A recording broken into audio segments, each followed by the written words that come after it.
All right. Oh, so the very first thing I want to do is, did anybody not get that handout from yesterday?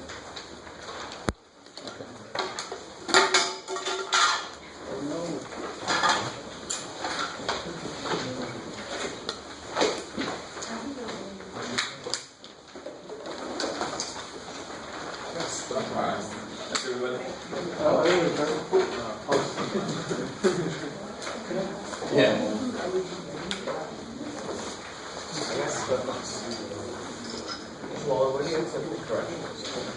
Oh yeah, thank you. Corrections for tests and quizzes are always due by the day of the next test. So you don't have to give them to me today. You've got time, right? But the minute you're done with them, you can turn them in if you want to. You just rewrite the problem and then turn them in? Redo the problem. Yeah. Get some help to make sure you get it right this time, and then give it back to me. Is it half points for the credit or for the? Did we talk about that already? No. If you got an 80 or above, You can't do it. you can get 5 points back max. So if you got an 82, you can go up to an 87. If you got a 98, you can go up to 100. So too bad. You get up to 100, right? You can only get above 100 with bonus, and I give bonus on tests. If you got below an 80, if you do all the corrections, get them all right, you can get a point for every 4 that you missed. So let's see if you can do this better than my Math 90 students. If you got a 68, how many points did you miss? You missed 32. 32. Divided by 4 is 8. 8. So you can add 8 back on. That's as high as you can get on corrections. You guys with me so far? And if you don't do a correction or you get something wrong, the points you get back go down pretty quickly.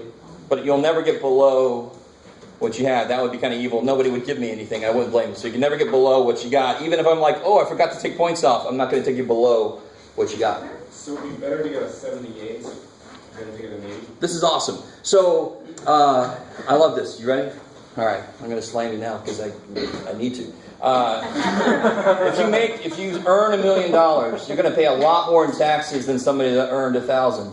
That does not mean I want to earn $1,000, so I don't have to pay as many taxes. So if you get less of a grade, you're never going to be able to jump over what the guy with a higher grade can go up to, ever. Does that make sense? My math is what I was using. Okay, all right. Okay, so on some, like my test, you actually, the way you corrected it, not corrected, but you graded it, you actually explained it. And that kind of gave me the answer for my correction. Oh, so be happy. Be happy. Yeah. Yeah, so just build off of what I said. Okay. I try not to give too much away, but maybe I did. All right. So, we're going to try to do this real quick. This is just, there are a couple problems in the homework that actually have you do this, what we're about to do, but with a slightly less weird functions. So if you want to borrow a calculator, good. There's some here. They go fast.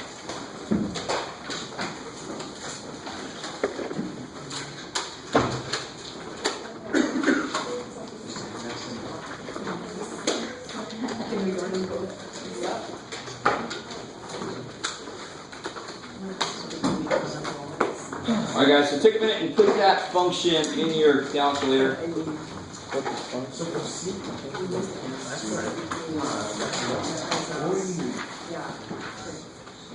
We're going to do it together here in a minute. Alright, gotta let that guy warm up.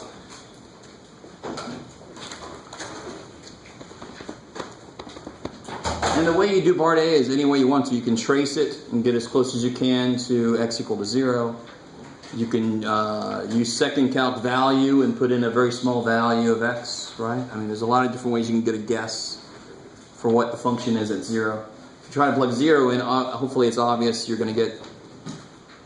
The calculator's going to think it's undefined. We know it's indeterminate. Maybe. Let's see if this guy's awake. Yes.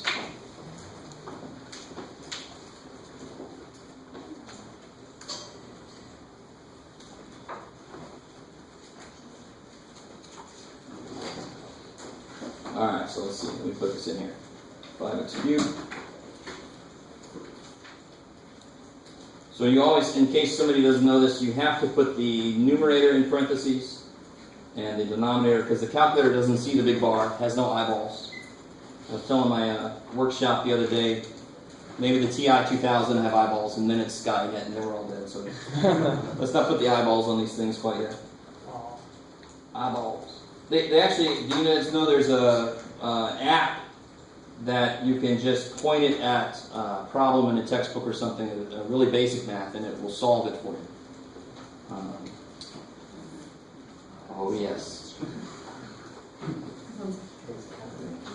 Alright, let's see. If I graph this right now, it's going to not show me anything because my window's probably all weird. That's taking forever. So if I hit zoom 6, let's all start off there, and then we'll see if we have to change anything. And I'm interested in the limit as x goes to 0 anyway. Oh shit, you probably want to see what I'm doing.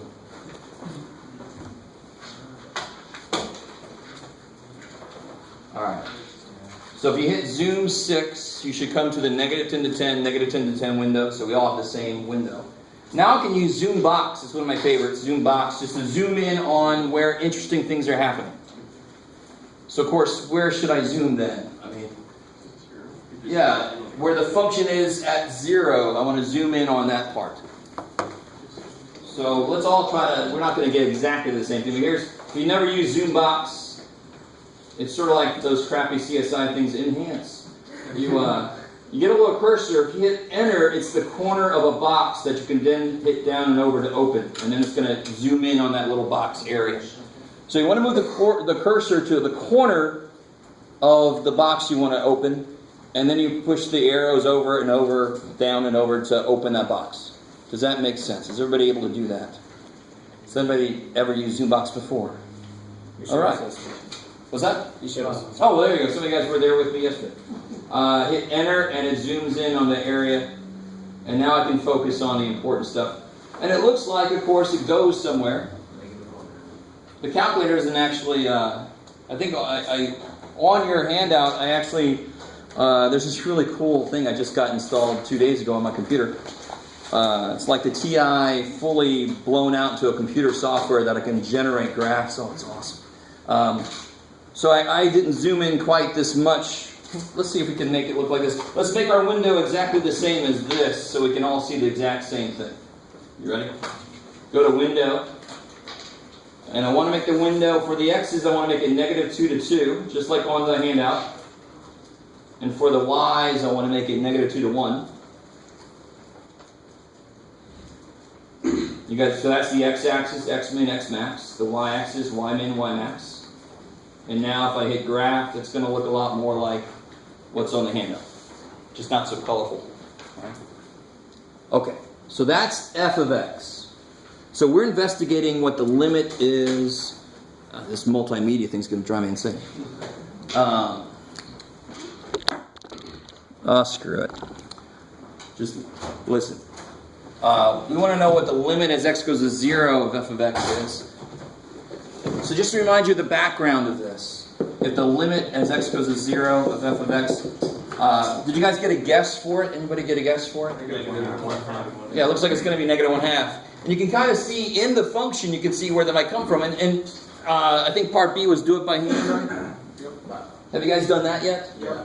I mean, what happens on the top and bottom? You can Take out x squared. take out x squared, they cancel, so you've killed the problem. You've killed why it was indeterminate. And now you can plug a 0 in and you get 8 over negative 16, right?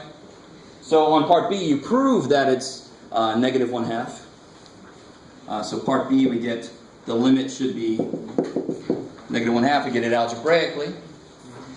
All right, cool. So what happens often when you're learning something exceptionally freaky is you do a very easy problem. We actually already know the freaking answer, but we're going to kind of show the process of proving what we just proved in a more powerful way. So step C. All right, so I did a certain thing on this picture, and actually I don't even want to, I even forgot what the hell these are. I just want to show you what it's going to end up looking like when you do part C. So tell me, give me a value. How close do you want me to have to be to the actual output at 0? A tenth. A tenth. Okay, so in part C, we're going to all say that epsilon is 0.1. So what that means is that on my picture, I'll get it roughly the way it is. I need to be within, so here's the actual answer, I need to be within 1/10 of that.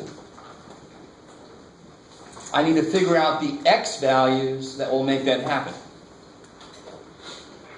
So help me out. We know it's negative 1/2, right? No. So what I'm saying, so reminding you about how this kind of works, I guess it should turn around. Yes, cool. Go over there. All right.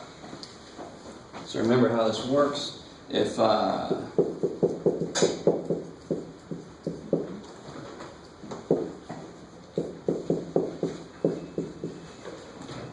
this is the general, real core idea of the proof. We're not really doing the proof, to be honest. We're just kind of investigating it concretely with actual values of epsilon. Then we're going to do some proofs where we don't know what the hell epsilon is. All right. So when I am this close to the limit, I want to know what my inputs have to be to make the function values this close to the limit. I think I grammatically altered that enough to make sense. So I want to know how close do I have to be. In this case, what's A? 0. 0. How close do I have to be to 0 to make sure that all the x values that are that close have their y values this close to the actual limit? So if it is the limit, that means I have to be getting closer and closer to that number.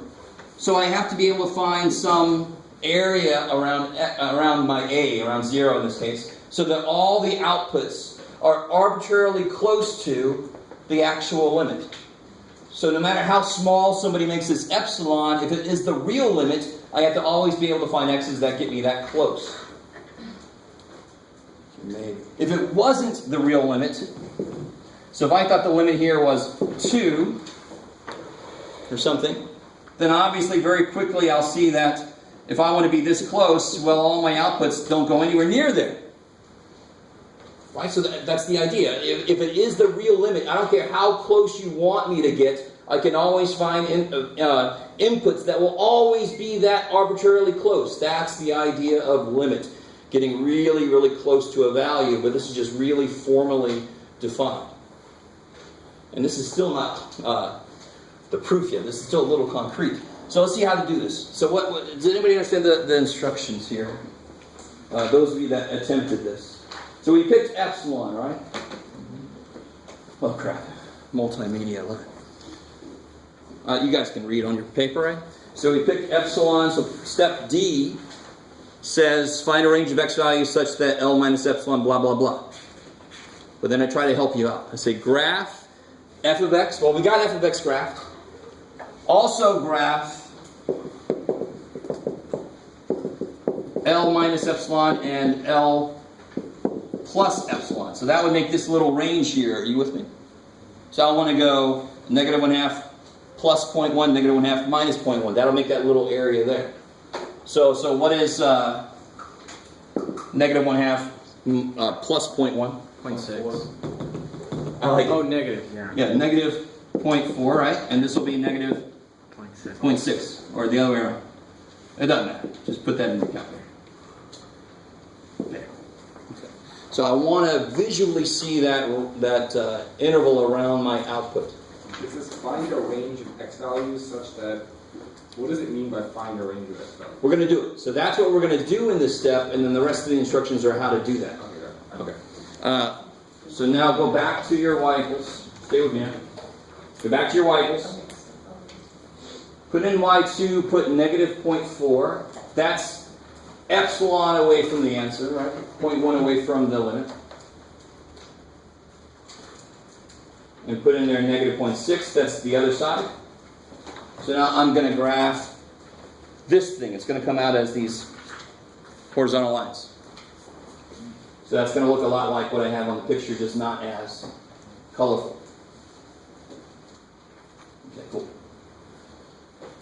So can you see that how do I get, what output is within here? Right there, there's the input here. So what do I really want to find between the function and these two lines? And I actually tell you on the handout. I want to find their intersection. All right? So let me really zoom in on that bad boy.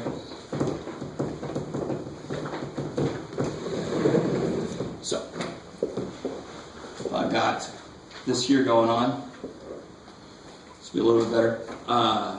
If I can find that x and that x, that is the range that will keep me within this range of the actual limit. So as this shrinks, if somebody makes epsilon smaller, I can just shrink my x's so that they still fit in there. If this is the correct limit, I can do it forever.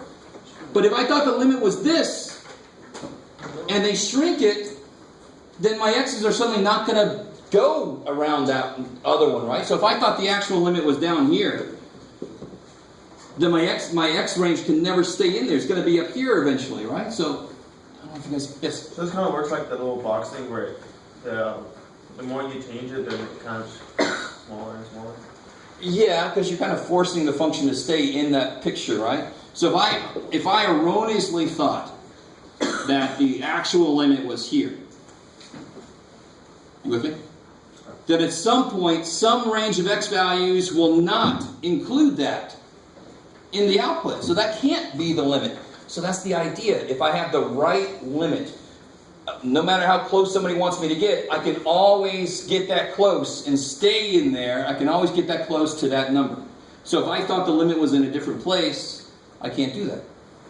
But we build epsilon off of what we thought the limit was.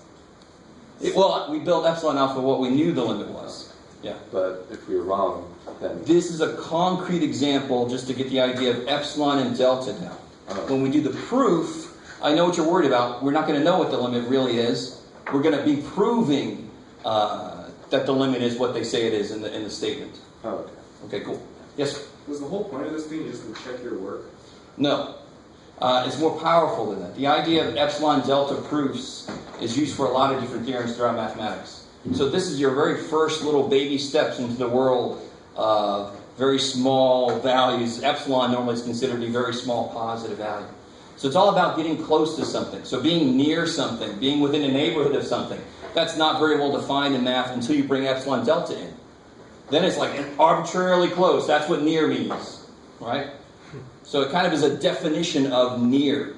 I want to be near this. What does that mean? Because we're near another star and it's light years away. Holy shit, what the hell? So, it's all relative. All right, so how do I find... Let's go ahead and all... let's zoom in just a little bit more on this thing. Let's make the y max and y min, just so we can see this a little better. Make the y min -1 and the y max 0. So then it zooms in. It looks a little more like my other picture there, so you can really, really see what's going on.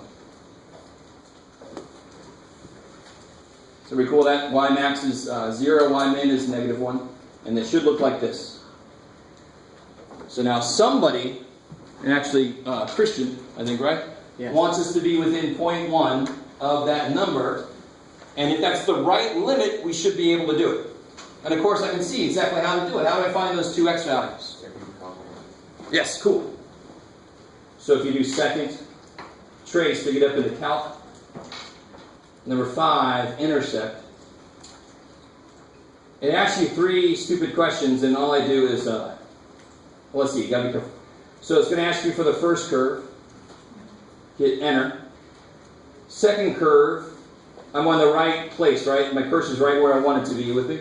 As long as that's true, you just go ahead and hit enter again. All right, let me do it again. Some of you guys are looking at it like, are you guys doing this with me? You want to do it with me? I don't know. What did you have it on for the Let's do this again. So hit second trace to get up into calc. Yeah, I got that. And number 5. And now you move your cursor to one of the answers, to one of the things you want. What's the first curve? Well, I'm sitting on the first curve. And what it does is it actually just goes to the next curve. And as long as it's the right curve, and it is, I'm in the right place, enter. And then it asks me for a guess. Well, I've been sitting on the guess from the beginning. Enter. Alright, so one x value is negative 0.3. We'll just round it to negative 0.35 for right now. So we got x1 to be negative 0.35, roughly. Yes? Is this just for part of the curve, like you're just picking one part of the curve, or? So here's what's happening up here. We just figured out what this value is. Right, so you want to figure out the other one below it too? Is that what? And now I want to figure out this guy too. So then I'd say all the inputs between there, if I'm this close to 0 in this case, all of these inputs will have outputs that are this close to the real limit. So everything in here will live in here, right? If I find the extremes, everything in the middle is actually going to go to where it's supposed to go. It's going to get close to the limit. And so real quick. Where do you put the second curve on the? So here we go. Let's get the other one. So you're going to So we had second calc intersect. Yeah, it's on the intersection. Now watch, this guy's gonna. Alright, you ready? You ready? You guys in position? Oh. I need to hire a cameraman. Alright. So watch, when you hit enter now, do this slowly. When you have more than 2 curves in your window, you want to do this intersect slowly. So when you hit enter, where's it go? So it jumped to the next curve in its list. So then you go, no, you hit the down arrow. Up and down moves around functions. Left and right moves on a function. So if you hit the up arrow, it does not go anywhere, yeah, because you only have one function in there. So if I hit the down arrow, it jumps back down. And see, look up here. I'm on Y3. I'm on the third curve. That's where I want to be. So I want the first curve is the function, and the second curve I want it to be that bottom line. Enter. And then my guess, I'm already there. Enter. So let's say, and let me see. Can somebody? I don't want to make this a big deal, but it's kind of got to get to me if I'm not really exactly right with this. Can somebody tell me why it's a little better to do this? Remember, it's 0.349. If I make it 0.35, is that going to actually be in here? No. No, it's going to be a little out of here. So it's always better to make your X range smaller than it has to be if you have to guess at something. So this one I would make it what? 0.28, right? As being more conservative than you have to be. Now help me out here. How many deltas are up here on the board? 2. I only see one. I see, but I appreciate what you're saying. Yeah. And how many distances from 0 do I have? 2. 2. Which one do you think I'm going to pick to be the delta? The smaller one. Again, to be conservative. You're always going smaller. If there's any unknown, if there's anything you're not certain about, you go smaller. And now distance-wise, that would be x up 2. Say again? Distance-wise, that would be x up. Exactly. Because if I said delta was 0.34, then I'm going to go 0.34 in both directions. But then in this direction, I'm too far then, right? So what I just figured out is it's not symmetric. It's like this. It's not symmetric. So if I pick my delta to be the bigger one, then these x's are not going to do what they're supposed to do. They're not going to go in between those two bars. So that's why you always pick the smaller one. It's got to fit into this. So that's why I'm going to let delta. So now we're going to let delta equal 0.28.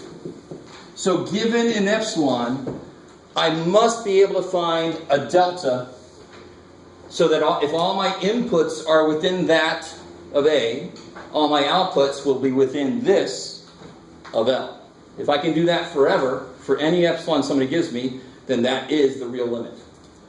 If there's some point where eventually I don't catch it anymore, oh, your guess was wrong, try again. Okay, maybe. Now, how much immediate, concrete use does this give us? Not much.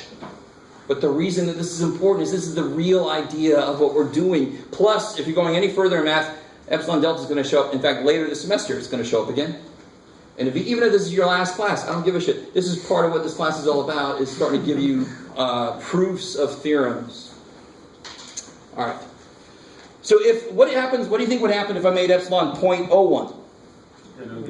Delta would get a little smaller, right? So let's see if you guys can do everything we just did, but use epsilon of 0.01. I'm going to make everybody use the same one so we're all on the same page. Do everything we just did, but use epsilon of 0.01.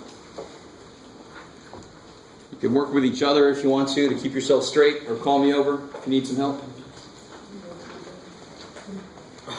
Just remind yourselves where this came from, and that's going to be the first thing you want to do.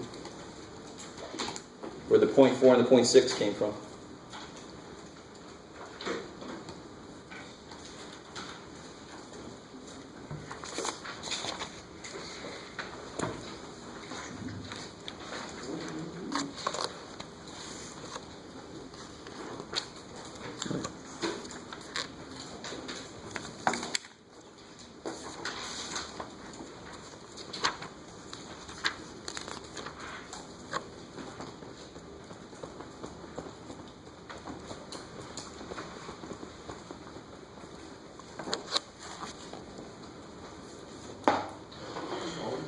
Yeah. Why did you do the limit plus epsilon when the equation says the value of the Oh. function minus? Gotcha. It's a really good question. Do you guys remember, real quick guys, to make sure you all remember how to do inequalities with absolute value. What can I immediately write down here that I would use to solve this?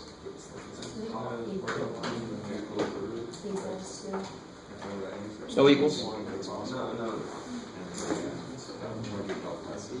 Alright, so when I teach this, I teach that a less than absolute value inequality is a stay close to me, it's a sandwich, and a greater than is a restraining order, stay the hell away from me. So it says I don't want the distance between these two things to get more than 2. So I want this distance to be at most 2, and at least negative 2. Does that sound familiar? You can immediately rewrite a less than absolute value equation as a 3-sided monster. Right? And this is the sandwich, right? Bread, your choice in the middle. Jam, turkey, whatever. Jam and turkey? I don't know. And then you can solve it. So now a really good question you have in your brain, I can see right now, is what the hell's I got to do with that, what I asked you? Now you rewrite this immediately. Negative epsilon minus L. And then I can add L. So where's f of x got to be? It's got to be between L minus epsilon and L plus epsilon. Do you see that? Yeah. That's where that technically comes from. I can see from here, I want these to be as close as epsilon. So I want f of x to get at most epsilon away from L and at least epsilon away from L on the other side. That's really what all this says. Cool. Okay, go ahead. You guys missed all that.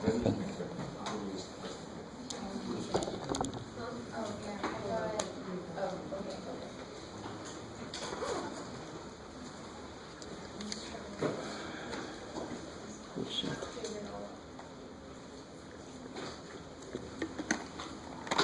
That's right, is it?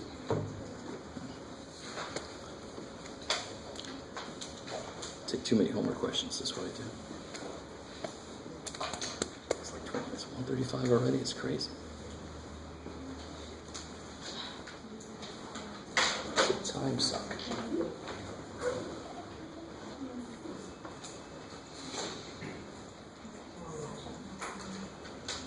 So just make sure everybody's on the right track. Instead of negative 0.4, what am I going to have in there?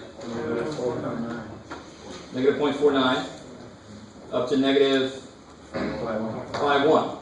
So see, this is related, and of course it is, because it's all about limits. So I am stepping closer and closer to, in this case, the output, which is kind of backwards, but we're using that to figure out how close we got to be to the input. And now when you graph it, it might be very difficult, because now it's really tight in there, right? So there's one line, and the other line is like, let's see. Oh yeah, whoa, shit. So if you wanted to, you could zoom. I would zoom in there so I have some more room. Zoom box into there. If you wanted to.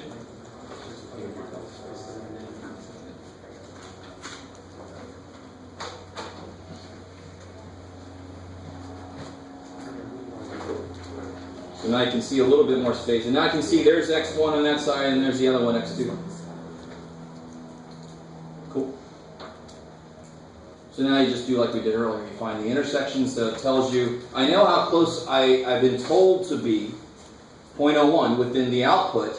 Now I want to work that backwards to see how close I have to be to 0. And then of course I picked a smaller distance so that I'd be more conservative, so I stay within what somebody told me I had to do, how close I had to get to the output. Yes? Okay, so, but if we don't have a graph, we have to find the intersection of that. No. We'll get there. We'll do, believe me. This is actually, if you think that this is too abstract, this is the concrete part of today. Then we're going to do a proof, which is the not concrete part of today. Okay, so we desperately have to do that. So what do you guys get for the intersection? Let me just bust ahead. What do you guys get for the x1, x2? Sorry, do the x1? Negative 0.032. 0.032? Negative 0.0, so we'll say 0.3 to be conservative, right? And x2?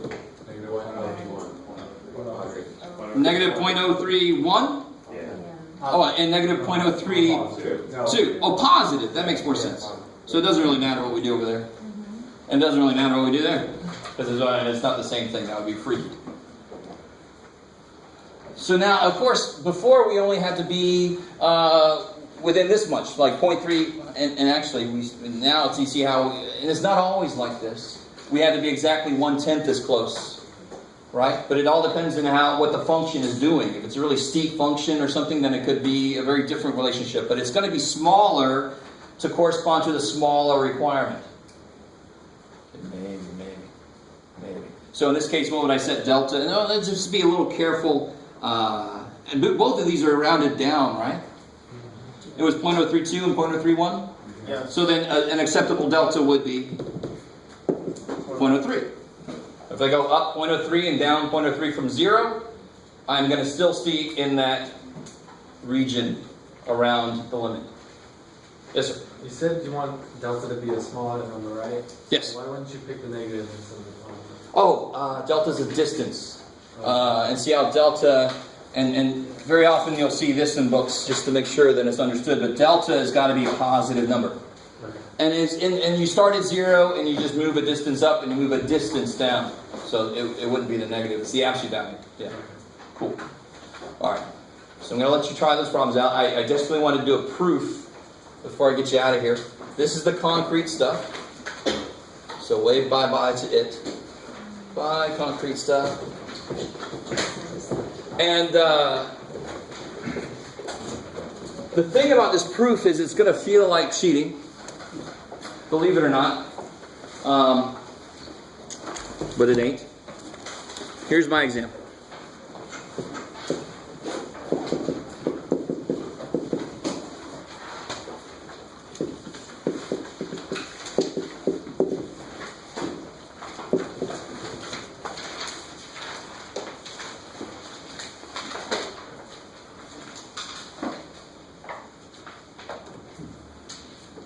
Alright.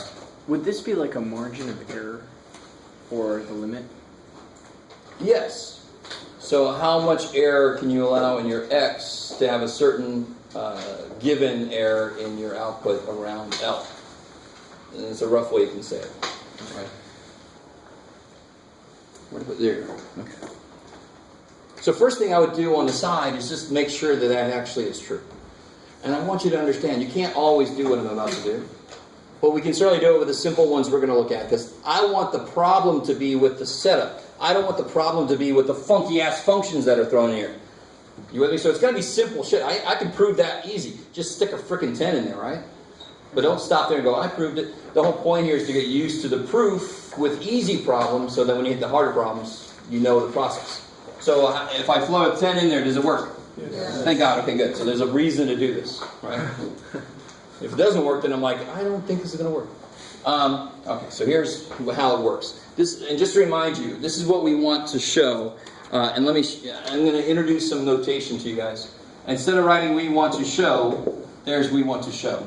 You with me? Whoops. Right, so we want to show that given epsilon greater than 0. So just like we did in the concrete case, we started with an epsilon that was given to us. There exists, Oh shit. So this sucks for me to write there exists. I hate it. Look, I'm having trouble. Because there exists in math is a backwards E. Backwards E means there exists. Math people, we don't like a lot of words. Right? Blah, blah. There exists. Okay, there exists a delta greater than 0 such that if 0, I don't even write that. If x minus, and I'm going to be more specific here, yes, 10 is less than delta. So where's 10 coming from? Our limit. Yeah, the x value that we're curious about, the limit at that x value, right? So given epsilon is greater than 0, there exists a delta greater than 0, so that when I am that close to 10 in my inputs, then my outputs are this close to the actual limit, right? Supposed limit in this case. Yeah, if I keep saying that, maybe eventually make more and more sense as to why that makes sense as to why that's what the limit is. And when we try to define limit, we keep saying close, near, when we get really close, and this is a formal definition of what close is. All right, so here's the weird thing. The first thing you do is side work. We're going to construct what delta has to be. And think about this. Why does this make sense? Somebody's going to keep giving me different epsilon. Okay, I want epsilon to be 0.1. Now I want it to be 0.01. Now I want it to be 0.00001. You know, and we have to continuously change our delta. So if we could just find a function delta equals half epsilon or something. So when they change their epsilon, my delta automatically changes. That would be nice. That would be like an assembly line kind of thing. So that's what we're about to do. What does delta have to be dependent on epsilon? So we don't have to always do what we did earlier and find delta and 0.24 and shit. No, I want automatically to know what delta is going to be. Here we go. Thank you. So I want, what is this here statement if I put in there the actual values? I don't know why I was specific here and not there. What's f of x? Alright, there's f of x. What's L? What's L supposed to be? Negative 5. And then this is going to be less. I want this to be true, right? So the side work feels like cheating because we start where we want to end. But now, let me just show you how this works. Here we go. You ready? This is kind of cool. This will always work. If the correct limit is here, what I'm about to do will always work. It will not always be easy based on how weird this function is. This is a linear function. Everything's easy with linear functions. Can you simplify the inside a little bit for me? Yes. Now, let me see if you guys understand. My goal with this side work, is to end up with this statement and some function of epsilon on that side. Once you see it happen, it's kind of cool. Did I put the right number? Yeah. Okay, good. That would be useful. So I don't want 4/5 x. I want x. So what can I do? Yeah, divide by 4. And the reason I can take it out of the absolute value is because 4/5 is positive. So I can take that outside of the absolute value all day long. You guys with me so far? So if I take a 4/5 out or divide by 4/5, what will I be left with? And if you really think about it, dividing by 4/5 is multiplying by, and that might be a little bit easier way to look at it. So we multiply both sides by 5/4. What do I get? 10. Holy shit! Yay! Minus x less than 5 epsilon over 4. Now, if only that was the other way around, I would be at my goal. You don't have to do any of this shit. Is the absolute value of 2 minus 7 and the absolute value of 7 minus 2, are those different? No. So I can turn the shit inside around all day long. It's the same damn thing. That's such a weird thing for students to get. But this, I don't need any explanation for it. It is simply true. Of course it is. Yes, sir? Our A value, what does that really mean? A is this dude. A is the value on the x-axis that I'm trying to get close to. Okay. Yes. And that's why it's in there with the x. That's x minus a in general. Cool. So what do I want delta to be then? Because this statement, what does it normally have there? Delta. So what do I let delta equal? That's insane. All right. So if I, now here comes the proof. We haven't even started on the proof yet. Now, what? But this is one board. Come on. Wait till you get to the class where you go around the room. Yeah. And this is why it feels like cheating. We figured out what we are going to pick for delta based on what somebody says. So whatever, if somebody gives me epsilon is 0.1, I'm going to multiply by 5/4, so that's what I'm going to let delta be. So now, proof. Given epsilon greater than 0, I'm sorry. Sorry. We choose delta to be 5 epsilon over 4, 5/4 epsilon. And this is going to keep you straight. This is why this is important to write. This is how we have to go through the proof. The side work is backwards to construct what we want delta to be. So this is a very interesting proof. This is kind of a sort of a proof by construction in a way. So we choose delta equal to 5 epsilon. So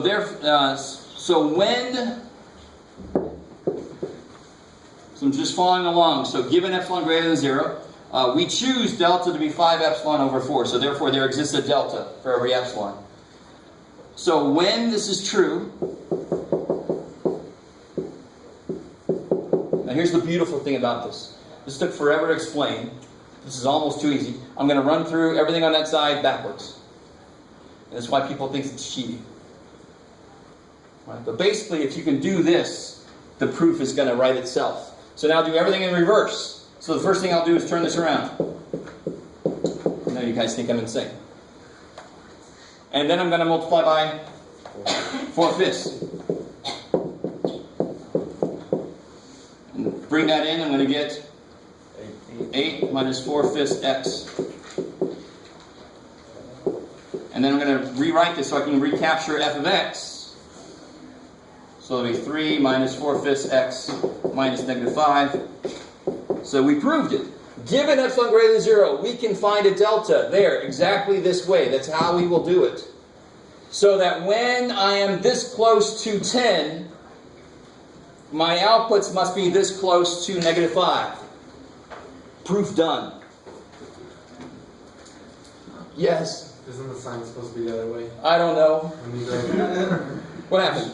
When it says when x minus 10 less than whatever, Yes. the one below that, isn't that supposed to flip the sign back? Here? Yeah. Why? Oh, no. I didn't multiply both sides by negative. I wrote it down on my paper. Okay. How do we use that? So, right now, I'm just trying to get you used to the process itself. I'll probably show, if you look in the book, there's examples of more complicated problems where you actually have like 2 deltas to choose from, and you just say choosing the minimum delta between these two. It all depends on how ugly this gets. So, your broader question is, this idea of epsilon delta is used to prove more and more complicated theorems. So if this didn't exist, I couldn't prove those other theorems. So for each and every different function, I have to go through this process to find out what my coefficient constant is for that certain epsilon delta ratio. I think so. Yes. Whatever this function is given, if you run through this, you'll figure out what delta has to be. Yeah.